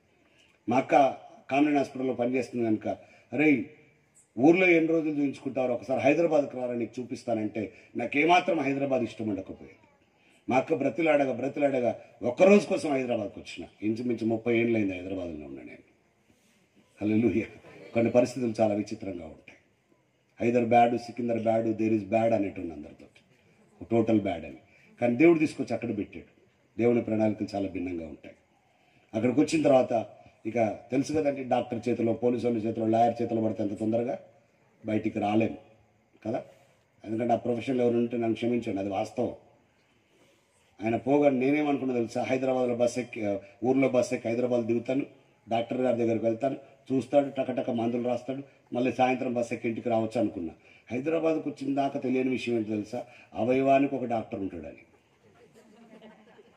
మా ఊర్లో ఒక్కడే డాక్టర్, సంచేసుకొని తిరిగి ఆర్ఎంపీ, అందరికీ ఎర్ర ఇంజక్షన్ ఇచ్చినాడు ఆయన. అంతే తెలుసు నాకు. అక్కడికి వెళ్ళిన తర్వాత ఈ డాక్టర్, ఇది నాది కాదు, నువ్వు పలానా ఆయన్ని కలవాలి, ఇది నాది కాదు, ఇక్కడికి వెళ్ళాలి. ఇక ఆ డాక్టర్ని కలుస్తూ ఈ డాక్టర్ని కలుస్తూ టెస్టులు, రిపోర్ట్లు, అసలు అలాగా వారం గడిచిపోయింది. ఇక డాక్టర్ని కలిసిన తర్వాత మిగిలిన రోజు ఖాళీగా ఉండడం ఎందుకని చెప్పేసి మాకు తెలిసిన బంధువులు అక్కడికి ఇక్కడ తిరుగుతూ ఉన్నారు. ఒక బంధువు దగ్గరికి వెళ్ళినప్పుడు నాకు ఆశ్చర్యమైన విషయం ఏంటంటే, వాడు ఊర్లో పేదరికంతో హైదరాబాద్కి వచ్చారు, ఇక్కడ చాలా పెద్ద బిల్డింగ్ కట్టాడు, చాలా ఉన్నతంగా బ్రతుకుతున్నారు. నేను వాడిని అడిగాను, అసలు ఏంటి రీజన్, మీరు ఏం పని చేస్తున్నారా హైదరాబాద్లో అని అడిగితే, ఆయన మేమేం పని చేస్తున్నా, మేము మన కులవృత్తే పౌరోహితమే చేస్తున్నాం అని చెప్పారు. అవునా, దానికి ఇంత ఆదాయం ఉంటుందా అంటే, ఒకరోజు 2 రోజులు అంతా తిరిగితే అర్థమైంది, ఇది మామూలు బిజినెస్ కాదురా బాబు హైదరాబాద్లో. అరే బాబు, అయితే నేను కూడా చేస్తానన్నాను. అంటే అప్పటికే నా మనస్సాక్షి దెబ్బ బాగా వేదన పడుతుంది. ఎందుకంటే నేను పనిచేసే దగ్గర మోసం చేస్తున్నా, తప్పుడు లెక్కలు రాస్తున్నా అని నా మనస్సాక్షి నన్ను ఇబ్బంది పెడతా ఉంది. నేను అక్కడ చేయలేకపోతుండ్రా, నాకు ఏదన్నా పని ఇక్కడ చూపిరాను అని అడిగితే, సరే అని ఒక గురువు గారి దగ్గర తీసుకెళ్ళాడు. ఎందుకంటే ఒక గురువు గారి ద్వారా మాత్రమే అక్కడ పౌరోహిత్యం చేయగలుగుతాం. ఆ గురువు గారి దగ్గర తీసుకెళ్ళాడు. ఆ గురువు గారి దగ్గర మరి ఆయన దగ్గర శిష్యునిగా జాయిన్ అయ్యాను. ఆయన నాకు మంచిగా, ఆయన ఏమనుకున్నాడేమో, నన్ను కొద్దిగా ఇంటర్వ్యూ చేసి నా ఉచ్చారణ బాగుంది, నేను ఆయనకు ఉపయోగపడతాను అనుకొని ఆయన నాకు ఉపదేశం ఇచ్చి, మా దాంట్లో చేసి ఉపదేశం ఇచ్చేసి, ఇక నువ్వు నా శిష్యుడు అని ఆయన నన్ను స్వీకరించాడు. శిష్యుడే కాదు, రాను రాను ఆయన ఏమన్నాడు తెలుసా, అరే నువ్వే నా వారసుడివి అన్నాడు. నేనేమో ఖమ్మంలో ఉండేయాలి మరి. హల్లెలూయా. అంతే కదా, దేవుని ప్రణాళికలు చాలా భిన్నంగా ఉంటాయి. ఆయన నా మీద చాలా నమ్మకం పెట్టుకొని, ఎంత నమ్మకం పెట్టుకున్నాడంటే ఇక ఆయనకు వచ్చిన విద్య అంతా నేర్పించేంత నమ్మకం పెట్టుకున్నాడు. ఆయన ప్రతిరోజు పొద్దున 5 గంటలకు లేపి, వాళ్ళ ఇంట్లోనే ఉండేవాడిని, 5 నుంచి 9, 10 గంటల దాకా ఆయన వేదాలు, మంత్రాలు, శ్లోకాలు వరుసగా నేర్పించేవాడు. నేర్చుకునేవాడిని, రాసేవాడిని, చదివేవాడిని. నేను వేదాల్లో చదివాను. ఎస్వి యూనివర్సిటీ నుంచి నా మాస్టర్స్, నా డాక్టరేట్ తీసుకున్నాను, పిహెచ్డి చేశాను. 4 వేదాలు, 108 ఉపనిషత్తుల్లో చక్కగా నేర్పించాడు ఆయన. దాంతోపాటు మరి 10 గంటల తర్వాత ఖాళీగా ఉండకుండా 10 గంటల నుంచి 1 గంట దాకా పార్ట్ టైం మనం నేర్చుకున్నది పార్ట్ టైంగా చేసుకోవడానికి హైదరాబాద్లో అమీర్పేటలో ఆ జంక్షన్లో ఉండే కనకదుర్గ దేవాలయంలో పూజారిగా పనిచేసేవాడిని. 4 గంటలు. అది చాలామంది మరి పెద్ద పెద్ద వాళ్ళు వచ్చే దేవాలయం, సినిమా వాళ్ళు, రాజకీయ నాయకులు వచ్చే దేవాలయం. తనికెల భరణి, బ్రహ్మానందం, వేణుమాధవ్, ఇలాగ సినిమా వాళ్ళు, మాటలు రాసే ఆకెళ్ళ, ఇటు పి జనార్దన్ రెడ్డి, ఇలాగ రాజకీయ నాయకులు, లక్ష్మీపార్వతక్క, ఇలా చాలామంది రాజకీయ నాయకులు వచ్చేవాళ్ళు. వాళ్ళ లోపలికి రాగానే నేను ఇంకా వాళ్ళను ఆకర్షించాలని ఫలాస్మి సకాశధార గ్రమస్తకం రౌద్రం రౌద్రాత్మకం కేతు ప్రణామేనా కానీ దీనికి బాగా వస్తేనే మన దగ్గరికి వచ్చేవాళ్ళు. వెంటనే వాళ్ళ తల మీద చిటగోపురం పెట్టి ఆశీర్వదించి, గుడి వాళ్ళు ఏం చెప్పినంటే, హారతి పల్లెంలో పడ్డ డబ్బులు మీవి, హుండీలో పడితే మావన్నారు. కాబట్టి హుండీలో పడకుండా పల్లెంలో పడేటట్టు చేసి, ఎట్లొచ్చి మన టార్గెట్ అదే. అలా చేశాను నేను, ఒప్పుకుంటున్నాను నేను. అలాగా నా జీవితం కొనసాగింది. తెలియకుండానే విస్తారమైన డబ్బులు సంపాదించాను. 110 సినిమాలకు ముహూర్తాలు పెట్టాను. ఒక్కొక్క సినిమాకు 10,000 నుంచి ₹1,00,000 తీసుకునేవాడిని. 96లో 95లో నేను చెప్తున్నాను. 27 మార్వాడీల పెళ్లిళ్ళు చేశాను. 51,000 కట్నం తీసుకునేవాడిని. ఎందుకొరకు ఈ డబ్బుల గురించి మాట్లాడుతున్నానంటే, డబ్బుల కోసం యేసుక్రీస్తు దగ్గరికి రాలే. కొంతమంది అంటారు, మీరు ఇటు వస్తే ఈ డబ్బులు ఇస్తారటగా, పైనుంచి డబ్బులు వస్తాయట, పైనుంచి సలగుండా పైకి చూసి మెడలు పోతున్నాయి తప్ప రూపాయి రాలేదు. మా యేసయ్యనేమో యెహోవా వల్లనే మాకు సహాయం కలుగునని ఆయన నేర్పించాడు. ఇంకెక్కడి నుంచి రావు. ఆ గుండోడు చెప్పలే డబ్బులు ఊరికి రావని. ఏ గుండోడు నీకు తెలుసుగా, లలిత జ్యువెలర్స్. అది తమ్ముడా, సూపర్, కమాన్. రావండి, ఎవరు ఇవ్వడండి, తప్పది. డబ్బులు ఎందుకు ఇవ్వాలి? ఎందుకు ఇస్తారండి? ఎవరు ఇవ్వద్దు. అలా ఎందుకు ఇస్తారండి? ఎవరో ఎందుకు ఇస్తారండి? దేవుడు మమ్మల్ని సేవకు పిలిచాడు, దేవుడు మమ్మల్ని పోషిస్తాడు, దేవుడు మాకు ఏర్పాటు చేసిన మా పిల్లలు, మా కుటుంబాలు, వాళ్ళకి వాళ్ళు ఇస్తారు, వాళ్ళ ద్వారా మేము పోషించబడతాం. ఆమేన్, హల్లెలూయా. పనివాడు జీతమునకు పాత్రుడు కనుక అది సంఘంగా మీ బాధ్యత. మీరు మీ నాయకుడిని, మీ ఆత్మీయ దైవజనుడిని పోషించాల్సిన బాధ్యత ఎవరిదండి? అది మీ బాధ్యత. మీరు మీ బాధ్యత ఖచ్చితంగా మీ కర్తవ్యాన్ని నిర్వర్తించాల్సిందే. ఇంకెవడివ్వడండి. అట్లా డబ్బులు ఇచ్చేదైతే మా క్రైస్తవులు ఇంకా పేదవాళ్ళకి ఎందుకు ఉంటారండి? ఏమంటారు మీరు? గవర్నమెంట్ స్కూళ్ళలో ఎందుకు చదువుతారండి మా పిల్లలు? చెప్పండి. అంత అపోహలండి. నా బాధ ఏంటంటే, ఈ అపోహలు, అనుమానాలు పుట్టిన తర్వాత వీళ్ళు పుట్టారు, అది బాధ. ఈ అపోహలతో వచ్చింది సమస్య. కాబట్టి నేనేం చెప్పాలనుకుంటున్నా అంటే, ప్రభు దగ్గరికి రాకముందే లక్షల రూపాయలు నేను చూశాను. సెలబ్రిటీ హోదా అనుభవించాను. పెద్ద పెద్ద కార్లలో తిరిగాను. పెద్ద పెద్ద వాళ్ళకు అపాయింట్మెంట్ ఇచ్చాను. నేను వాళ్ళ పేర్లు చెప్పలేను ఇక్కడి నుంచి, కానీ సినిమాలలో, రాజకీయంలో చాలా పేరుగాంచిన వాళ్ళకు మీరు మా ఇంటికి వచ్చి పూజ చేయాలి అని అంటే అపాయింట్మెంట్ ఇచ్చేవాడిని. వాళ్ళు రమ్మనంగా పోయేది కాదు. ఇంకా ఎందుకు అపాయింట్మెంట్ ఇచ్చడం, మన టైంకు వాళ్ళు ఆగితే మనకు ఎక్కువ డబ్బులు ఇస్తారని. అది మన పరిస్థితి. అప్పుడు అట్లా నడిచిందండి నాకు. అలాగే అన్ని రకాలుగా సమృద్ధిని అనుభవిస్తూ ఏది కొదవలేకుండా బ్రతుకుతున్నటువంటి దినాలు అవి. అప్పటికే 3-4 రోజులు బాగా జ్వరంతో ఉన్నాను. మా అక్క నాకు ఫోన్ చేసి, అప్పుడు ల్యాండ్లైన్ ఉండేవి, అరే నీకు వచ్చిందే ట్రీట్మెంట్ కోసం హైదరాబాద్కు, ఇది వదిలేసి నువ్వే ఎక్కడెక్కడో వెళ్ళిపోతున్నావు, మునిగిపోతున్నావు, ఎప్పుడు డబ్బులే కాదు, ఆరోగ్యం కూడా చూసుకోవాలి, రారా, ఇప్పటికే 3-4 రోజుల నుంచి జ్వరం అంటున్నావు, రానా అంటే, ఇక మా అక్క బాధ భరించలేక నాకు కూడా అస్సలు చేత కావట్లేదు. సరే అక్కను కూడా చూసినట్టు ఉంటుందని నేను అమీర్పేటలో ఎల్బీ నగర్కి వెళ్ళే బస్ కోసం వచ్చి నిలబడ్డాను. బస్ స్టాండ్లో నిలబడ్డంత వరకే గుర్తుకుంది. మెలకు వచ్చి చూస్తే నన్ను మూలకు పడేశారు. 1 గంటకు మెలకు వచ్చి ఉంటుంది బహుశా. నేను మెల్లిగా లేస్తుంటే ఒక ఆయన నాకు చేయించి లేపాడు. ఆయన నాతో చెప్తున్నాడు, ఏంది బాబు చిన్న వయసు ఉన్నట్టుంది ఇది, మంచి హాస్పిటల్లో చూపించుకోవచ్చు కదా, నలుగురు పట్టుకున్నా కూడా ఆగుతలేవు అంటే. నాకేమైంది సార్ అన్న నేను. ఫిట్స్ వచ్చిందే బాబు, నేను నాలుక నువ్వు వరుక్కుంటున్నావు, రక్తం గారిపోతుంది, కాళ్ళు చేతులు ఆడిస్తున్నావు, చాలా ఇబ్బంది పడ్డావు అని చెప్పాడు ఆయన. నా జీవితంలో అప్పటిదాకా అటువంటి రోగం నాకు ఉందన్న విషయం నాకు తెలియదు. ప్రియులరా, అప్పటి నుండి నా జీవితమే మారిపోయింది. పగవానికి కూడా అటువంటి రోగాలు ఉండొద్దు, పగవాడు కూడా అటువంటి రోగాల గుండా వెళ్ళొద్దు. రోజుకు 12 నుంచి 16 సార్లు ఫిట్స్ వచ్చేది. ఎక్కడ పడితే అక్కడ పడిపోతుంది. ఇంగ్లీష్ మందులు, ఆయుర్వేదికం, హలోపతి, అలా ఏది ఇంకా వ్యత్యాసం లేకుండా అన్ని రకాలైన మెడిసిన్స్ వాడి వాడి వాడి ఏ డాక్టర్ అంటే ఆ డాక్టర్ దగ్గర పరిగెత్తి ఇంకా క్షీణించిపోయాను తప్ప ఏది కూడా నా శరీరంలో ప్రయోజనంగా లేదు. ఆ మందులు వాడి వాడి భోజనం చేయడానికి ఇష్టమై కాకపోయేది.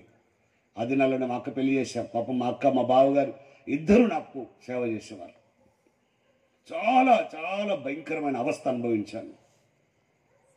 ఎప్పుడు ఫిట్స్ వస్తుందో తెలియదు. నాతో మా అక్క కానీ మా బావ కానీ ఎవరో ఒకరు ఉండాలి, ఇంకెవరు లేరు నాకు.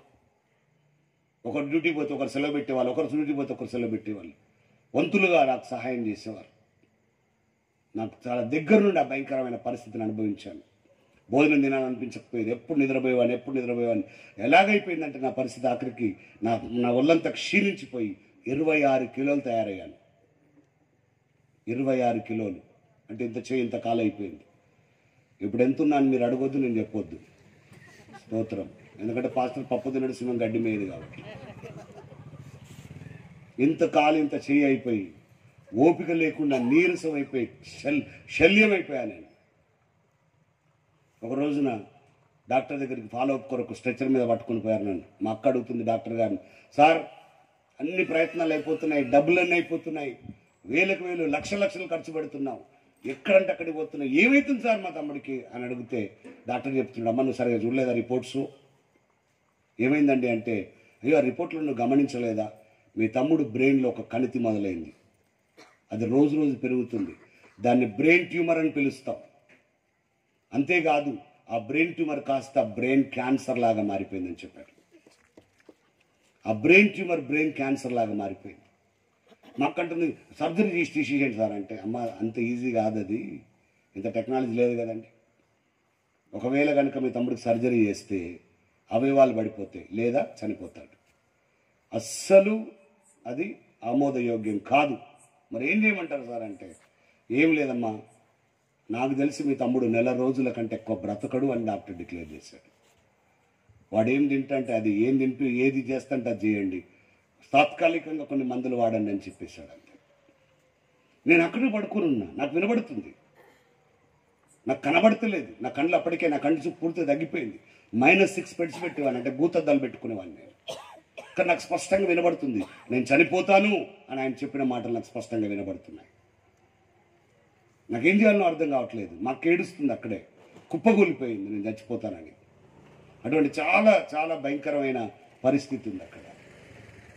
అలాంటి పరిస్థితుల్లో రోజులు లెక్క పెట్టుకుంటూ బ్రతుకు జీవుడా అన్నట్లుగా, ఇక బ్రతుకుతామో చనిపోతాం అన్నట్లుగా జీవిస్తున్నటువంటి దినాలవి. మందులు వాడుతున్నాం.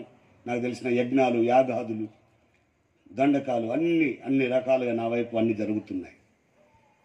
ఒక రోజున మా బావగారు, నాకు ఫిట్స్ వచ్చే ప్రతిసారి తెలిసిపోద్ది, మొత్తం ఒళ్ళంతా తిమ్మిరెక్కిపోతుంది, రక్తం అంతా గడ్డగట్టినట్టు అవుతుంది, మొత్తం అసలు నాడీ వ్యవస్థ అంతా ఆగిపోతుంది, నరాలన్నీ ఆగిపోతాయి. వెంటనే నా పక్క వాళ్ళకి టచ్ చేస్తాను, వెంటనే వాళ్ళకు టాబ్లెట్ వేస్తాను. టాబ్లెట్ వేసిన ఒక 2 to 5 minutes తర్వాత ఫ్రీ అయిపోతాను. ఒకవేళ ఆ టాబ్లెట్ కనుక వేయకపోతే ఫిట్స్ వచ్చేస్తుంది, రక్తం అయిపోతుంది, అంత గందరగోళం అయిపోతుంది పరిస్థితి. అందుకే ఎప్పుడు నాతో పాటు ఎవరో ఒకరు ఉంటారు. రోజుకు 12 నుంచి 15 సార్లు ఫిట్స్ వస్తూ ఉంది. అలాగే ఆ రోజు కూడా ఫిట్స్ వచ్చింది. మా బావంతా చెప్పగానే టాబ్లెట్ వేశాడు. మా అక్క మా బావ ఇద్దరు కలిసి ఆ యొక్క నా చేతులు కాళ్ళు పట్టుకొని నొక్కుతూ తల నిమురుతూ మా బావ అంటున్నాడు, అరే ఒక్క మాట చెప్తా వింటావా అన్నాడు ఆయన. చెప్పండి బావగారు అంటే, నేను ఎక్కడైతే ఆయన ఆర్టీసీలో పనిచేసేవాడు, నేను ఆర్టీసీలో పనిచేస్తున్నాను కదా, అక్కడ నాతో పాటు ఉన్న కొలీగ్స్, నాతో పాటు ఉన్న వాళ్ళు ఏం చెప్పారంటే, ఎందుకు ఈ మధ్యలో డ్యూటీకి సరిగా రావట్లేదని అడిగారట. అదే అండి మా బావమరిది బాగాలేదు ఇప్పుడు అప్పుడు అన్నట్టున్నాడు అంటే, వాళ్ళు అన్నారట, అయ్యో అవునా, అలా ఎందుకు, ఒకసారి ప్రార్థన చేయించకపోవా, నువ్వు ఒకసారి ప్రార్థన చేయించకపోయావా, యేసుక్రీస్తుని నమ్ముకుంటే బాగవుతుంది అని చెప్పారట వాళ్ళు. హల్లెలూయా. చిన్నగా ఆయన నా దగ్గరకు చెప్తున్నాడు, యేసుక్రీస్తుని నమ్ముకుంటే నీకు బాగవుతుంది అంటున్నాడు. బాగవుతుంది అంటే నాకు చాలా కోపం వచ్చింది. ఎందుకో తెలుసా, నేను తీసుకున్న ఉపదేశం అప్పుడు మా గురువుగారు ఏం చెప్పారంటే, యేసుక్రీస్తు అనే పేరు నోటితో తలిచిన చెవులలో పడ్డ వెంటనే తీర్థం తీసుకొని 108 సార్లు నోరు చెవులు కడుక్కోవాలి. ఇప్పుడు లేచే పనే లేదు నాకు, ఈ చెవులు ఎడ కడుక్కుంటాం, నోరు ఎడ కడుక్కుంటాం, అంత ఓపిక లేదు. ఒకవేళ అట్లా చేయలేని పక్షంలో ఏమన్నాడు తెలుసా ఆయన, నీ తల 16,000 ముక్కలే, నువ్వు నరకానికి ప్రాప్తులు అవుతావు, చచ్చిపోతావు, నశిస్తావని చెప్పాడు ఆయన. అది గుర్తొచ్చిందట అక్కడ. మా బావ మీద చాలా అరుస్తున్నా, బావా చావు కూడా నన్ను సరిగ్గా చావనియవా, అనవసరంగా ఇప్పుడు ఈయన గురించి చెప్పావు, ఆయన మన కులం దేవుడు కాదు, మతం దేవుడు కాదు, మా తాత ఎవరు, మా వంశం ఏంటి, అది ఇదనేవో పెద్ద పెద్ద కేకలు వేస్తున్నా. మా బావ భయపడిపోయాడు, పక్క కూర్చున్నాడు. కొద్దిసేపు తర్వాత మా అక్క వచ్చింది, ఏమైందిరా అన్నది. ఇది చూడు అక్క, ఈయన ఏదో తీసుకొచ్చి చెప్పిండు, మనం ఎవరు అక్క, మన కులవేద కాదు అంటే, ఏం చెప్పిండు రా అన్నది. ఎవరి గురించి చెప్పిండు అక్క అంటే, మరి అయితే ఏమవుతుంది రా అన్నది మా అక్క. అన్నీ చేసినాం కదా, ఏదన్నా నీకు బాగా చేసిందా, ఏదన్నా నీకు ప్రయోజనమైందా, బాగా చెప్పింది ఒకసారి ప్రయత్నం చేస్తే ఏమైంది అన్నది. అక్కడ నువ్వెట్లా మాట్లాడుతున్నావు ఏందాకంటే, ముందు నాకే చెప్పిండు, నీకు చెప్పేటప్పుడు నేను ఉండొద్దని బయటికి పోయినా అన్నది. ఇద్దరు కలిసే ప్లాన్ చేశారు. ఇక మా అక్క చెప్తూ ఏడుస్తుంది, ఇవన్నీ చూడరు, నువ్వు ఒక్కడివే, నువ్వే మా ఆధారం, నువ్వే మా దేవుడు, టకటక మొదలుపెట్టింది. అమ్మ వద్దే, 2 నల్లాలు ఓపెన్ చేసింది, 2 కుళాయిలు అంటారు కదా, స్త్రీలు తొందరగా ఓపెన్ చేయగలిగిన అతి శ్రేష్టమైన భగీరథ. ఏడుస్తుంది. సరక ఏడవడం వద్దులే, ఏందకి బాధ, అసలు వాళ్ళు వచ్చి ఏం చేస్తారని అడిగా. ఆమెకు కూడా తెలియదు. బావని అడిగా, ఏం చేస్తారంటే నాకు కూడా తెలియదు అన్నాడు. మరి వచ్చి ప్రార్థన చేస్తే ఏమో అని తెలియదు. మాకుండే అరే పేషెంట్ల దగ్గరికి వస్తారు కదా కొంతమంది, నల్ల పుస్తకం కూడా పట్టుకొచ్చుకుంటారు, ఏదో చదువుతారని చెప్పిండు మా అక్క. అయితే మా బావతో చెప్పినా, సరే బావ అక్క మీరు ఎంతగా మాట్లాడుతున్నారు కాబట్టి వస్తే వాళ్ళని రమ్మని, కానీ నన్ను ముట్టుకోవద్దు, నన్ను తాకకుండా దూరంగా ఉండి ఏమైనా చదువుకొని పోమని చెప్పిన. సరే అని తెల్లారి మా బావ సంతోషంగా నేను వెళ్ళి సాయంత్రం వాళ్ళని తీసుకొని వస్తాను వెళ్ళాడు. ఇక ఆయన వచ్చేలోపు నన్ను సిద్ధపరచాలి. అప్పటికే నేను 3-4 నెలలైంది నేను పడుకున్న పక్క మీద నుండి లేవక, పండుకొని ఈ వెనుక పుండ్లు అయిపోయి సొనగారుతూ దుర్వాసన వస్తుంది నా దగ్గర. 26 కిలోలు అయిపోయినా చెడ్డాలమైన వాసన వస్తుంది నా దగ్గర. నా వాసన నాకే ఇష్టం అనిపిస్తలేదు. మధ్యాహ్నం మా అక్క మంచిగా వేడి నీళ్ళు పెట్టి, వేడి నీళ్ళలో తడిబట్ట పెట్టి నన్ను మంచిగా శుభ్రం చేసి సెంటు కొట్టి అన్ని చేసి ఎదురు చూస్తూ ఉంటాను. రోజు 5-5:30 కల్లా రావాల్సిన మా బావ 5 అయినా 6 అయినా 7 అయినా రాలే. మా బావగారికో ఎదురు చూస్తున్నాను 7 గంటలకు ఆయన ఒక్కడే ఒంటరిగా వచ్చేసాడు. ఒక్కడే జస్ట్ మామూలుగా వచ్చేసాడు. వచ్చేసరికి మా అక్క అడుగుతుంది, ఏ 2 ఎవరో ప్రార్థన చేసిన తీసుకొస్తా అంటే కదా. వాళ్ళు ఇలా డ్యూటీకి రాలేదు, వాళ్ళ ఇంటికి పోతే కూడా వాళ్ళు ఎక్కడికో వెళ్ళారట. ఇక నాకు సంతోషమైంది, అమ్మయ్య నా దగ్గరకు అంత ఈజీగా ఎవరు రారులే, నా దగ్గర రావాలంటే చాలా దాటుకుంటూ రావాలనుకున్నాను నేను. అప్పుడే మా అక్క తొందరగా బయటికి వెళ్తుంది. ఎక్కడికి వెళ్తున్నావు అని మా బావ అడిగితే, అయ్యో ఇక్కడ ఒక నర్సు గారు ప్రార్థన చేయించుకోవడానికి వస్తానదట. ఈయన పాస్టర్లను తీసుకొని వస్తే ఎంత ప్లాన్ చూడండి.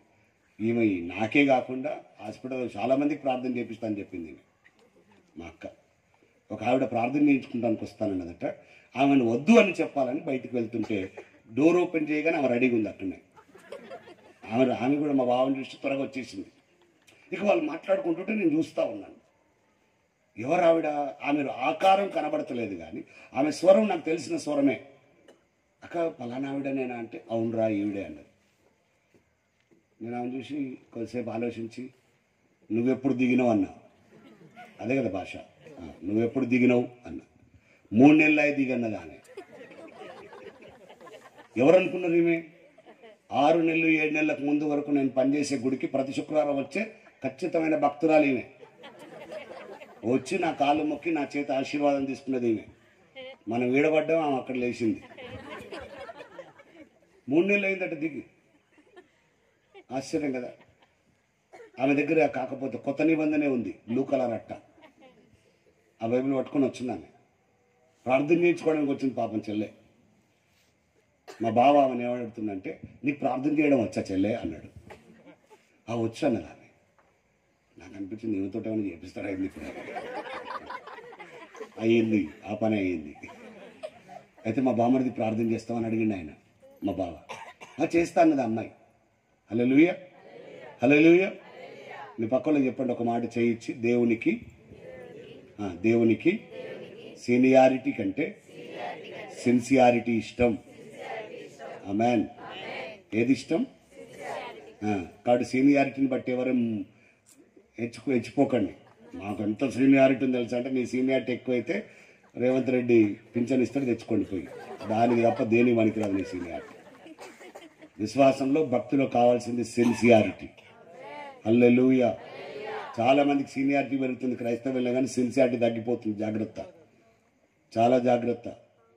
సంఘాలలో వచ్చే సమస్య అంతా సీనియర్ తోటే. కాబట్టి సిన్సియారిటీ పెంచుకోండి, సీనియారిటీ కాదు పెంచుకోవాల్సింది. ఆ చెల్లె చాలా సిన్సియర్ క్రిస్టియన్. ఎందుకు చెప్తున్నంటే 3 నెలల విశ్వాసమే.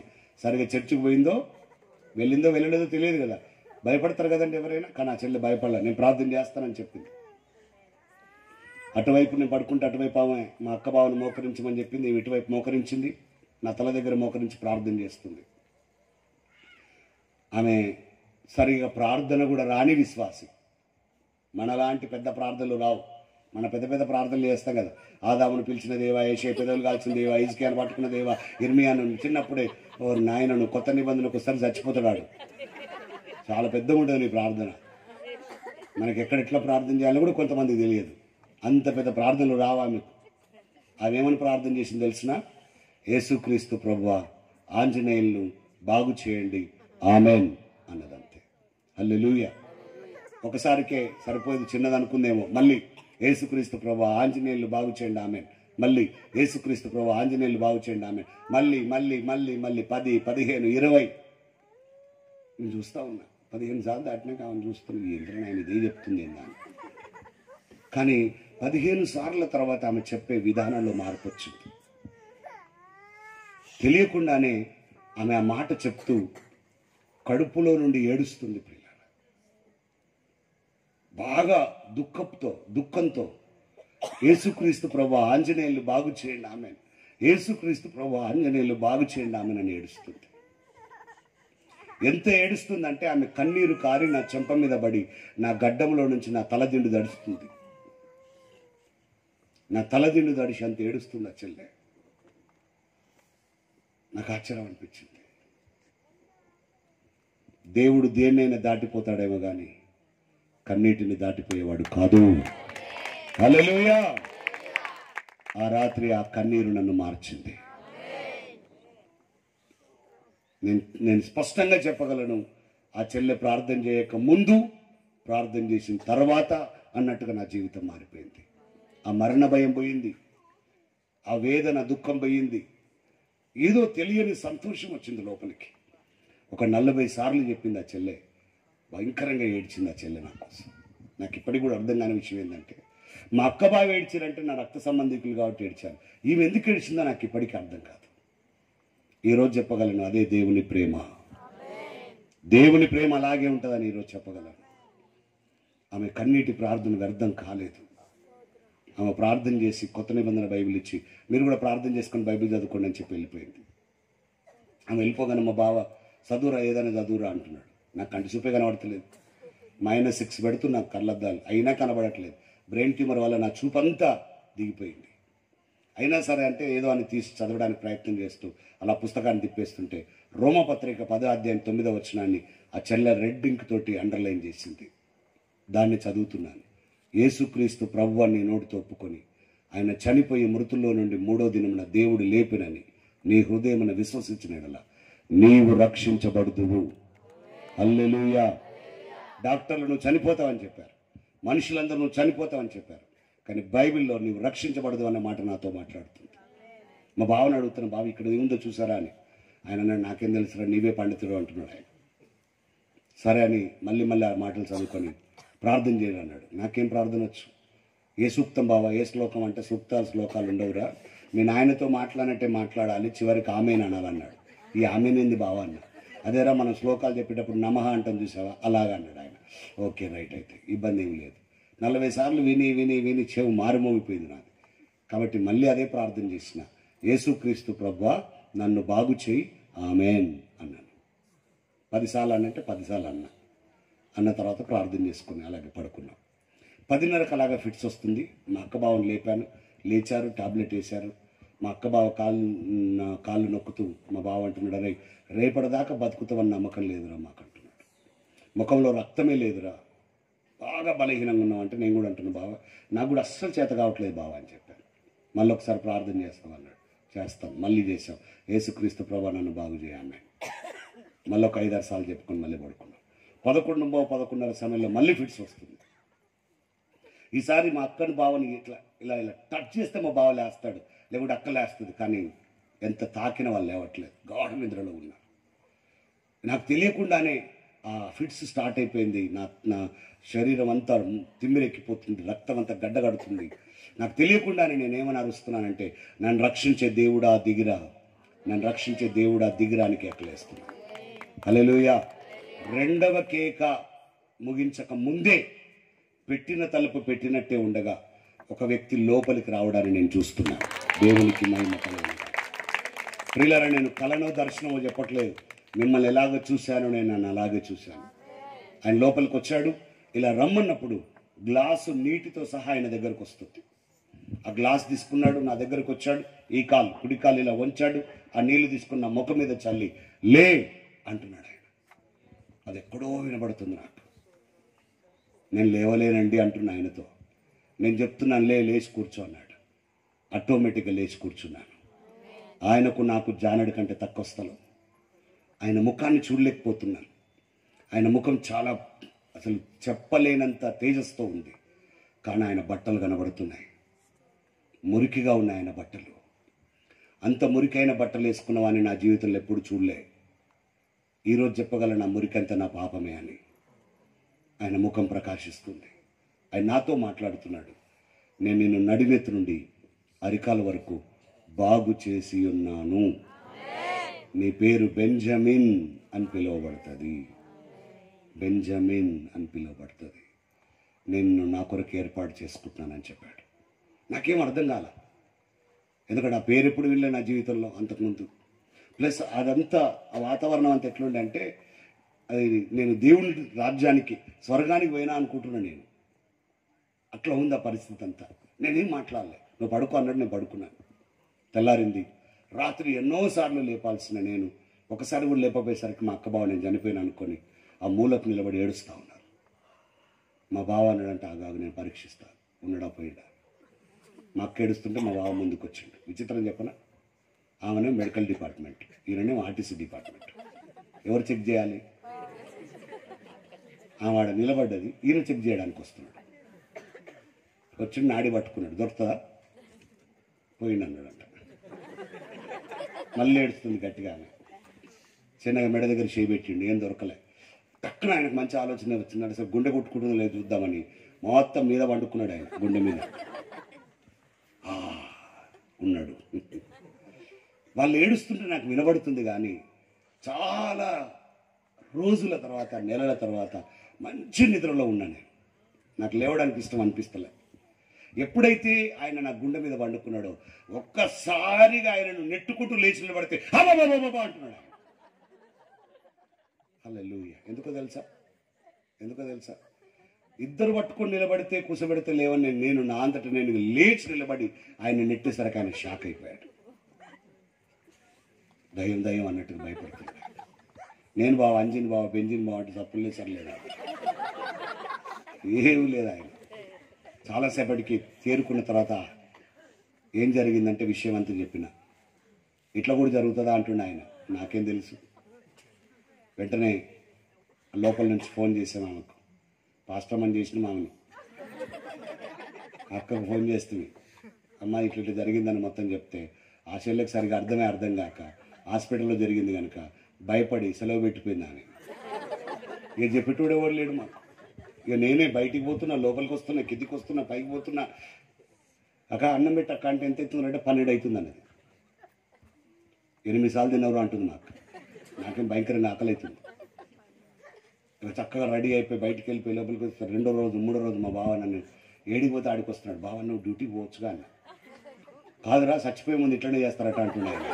అంటే సావు ఎక్కడిది బావా, సావు ఎప్పుడు చచ్చిపోయింది. వినడే ఏ డాక్టర్ అయితే నువ్వు బతకవని చెప్పాడు, ఆ డాక్టర్ దగ్గర మళ్ళీ తీసుకుపోయాడు. ఆ డాక్టర్ కూడా విచిత్రంగా చూస్తున్నాడు నన్ను. ఎందుకంటే ఎప్పుడు స్ట్రెచ్చర్ మీదనో వీల్ చైర్లోనో పోయేటోని ఇలా నడుచుకుంటూ పోయినా నీట్గా. ఏమైందని అడిగాడు ఆయన. మరి బావగారు చెప్పగానే వెంటనే కొన్ని పరీక్షలు రాశాడు, కొన్ని రిపోర్ట్స్ తీసుకొని రమ్మన్నాడు. 3 రోజులకు వచ్చింది ఆ రిపోర్ట్స్ అన్నీ తీసుకొని పోయి డాక్టర్ ముందు కూర్చున్నాం. రిపోర్ట్స్ చెక్ చేస్తున్నాడు, నన్ను చూస్తున్నాడు. పాత రిపోర్ట్లు చూస్తున్నాడు, నన్ను చూస్తున్నాడు. నాకు భయం అవుతుంది ఏం చెప్తాడు ఆయన అని. ఏమైంది సార్ అంటే ఆయన లేచి నిలబడి నా దగ్గరికి వచ్చి బిగ్గరగా కౌగులించుకున్నాడు. ఏమైంది సార్ అని అడిగితే, అరే నేను ఏ డాక్టర్ బాగా చేసిండు, ఆయన మన హాస్పిటల్లో పెట్టుకుందాం అంటుండే. హల్లెలూయా. అసలు ఏమైంది సార్ అంటే అన్ని reports normal normal normal normal. మెదడులో ఉండవలసిన గడ్డ లేదు, ఆ కణితి లేదు, అసలు నీలో ఏ అనారోగ్యం లేదు అని చెప్పాడు. ఏ డాక్టర్ అయితే నువ్వు 4 రోజుల కంటే ఎక్కువ బ్రతకవన్నాడో ఆ డాక్టర్ నీలో ఏ అనారోగ్యం లేదని సర్టిఫై చేశాడు. హల్లెలూయా. 25 సంవత్సరాలు అయింది, ఇంకా బతికే ఉన్నానే. ఆమేన్. ఇప్పుడు నన్ను ఎవరు మార్చినట్టు మరి? నశించిన నన్ను వెదకి రక్షించుటకు, దుర్మార్గుణ్ణి దుష్టుణ్ణి మరణానికి పాత్రుడనై ఉన్న నన్ను రక్షించడానికి యేసుక్రీస్తు లోకానికి వచ్చాడు. ఆయన నమ్మిన వారు రక్షించబడతారు, నమ్మని వారికి శిక్ష విధించబడుతుంది. ఈ రాత్రి ఈ మాటలు ఈ గ్రామంలో ఆశీర్వాదకరంగా రక్షణకారకంగా దేవుడే మార్చునుగాక. ప్రార్థన చేసుకుందాం. నిలబడతారా, మోకరిస్తారా, ఎలా ఏం చేస్తారు? నిలబడదాం అయితే. హల్లెలూయా హల్లెలూయా. మీరు కూడా ప్రార్థన చేయండి. ఈ రంగనాథపాలెంను దేవుడు దీవించాలి. అందరూ అంతటా మారు మనసు పొందాలన్నా దేవుని సంకల్పంలో ఈ గ్రామం కూడా రక్షించబడాలని గ్రామ పెద్దలు, గ్రామంలో ఉన్న అధికారులు, గ్రామ నాయకులు దీవించబడాలని. స్తోత్రం.